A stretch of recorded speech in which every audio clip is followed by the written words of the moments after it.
Hello lovely pretty guys. আমার আপনার লাজ লজ্জা থাকলেও আকাশের কোনো লাজ লজ্জা নাই। এই দেখতে পাচ্ছেন হঠাৎই রোদ হঠাৎই বৃষ্টি। বৃষ্টির তাড়নায় একবার নেড়ে দিয়েছিলাম বেডশিট বেলকনিতে, পরে তুলে নিয়েছি। আবার দেখতেছি এইরকম কাকফাটা রোদ, তার জন্য আবার নিচে নেমে নিয়ে এসেছি এই বেডশিট দুটাকে একটু ভালো করে রোদে পুরানোর জন্য। তারপরে ভাবলাম বাতাস যদি এদেরকে উড়িয়ে নিয়ে একদম মাটিতে লুটুপুটি খাওয়ায়, তাই আবার দুই পাশে গিট্টি মারলাম।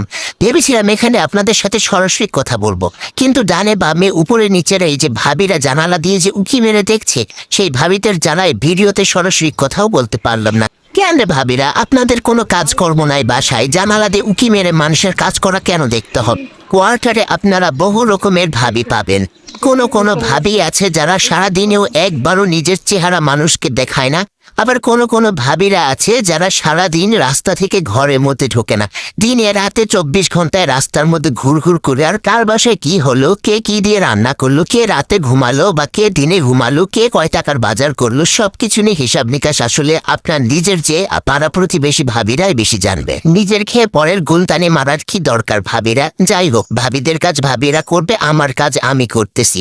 আশেপাশে ভাবিরা উকিঝুঁকি মারার কারণে ভিডিও করতে খুব লজ্জা লাগছিল বলে আমার মেয়েকে একদম 2 তলায় একটা জানালার ফাঁকাতে ভিডিও করতে পাঠাই দিছি। ওইদিকে আমার মেয়ে জানালার ফাঁকাতে ভিডিও করতেছে, আর এইদিক করে সুন্দর করে আমি বেডশিট দুইটাকে নেড়ে দিয়ে এখন আমি বাসায় চলে যাবো। সবাই ভালো থাকবেন, আল্লাহ হাফিজ।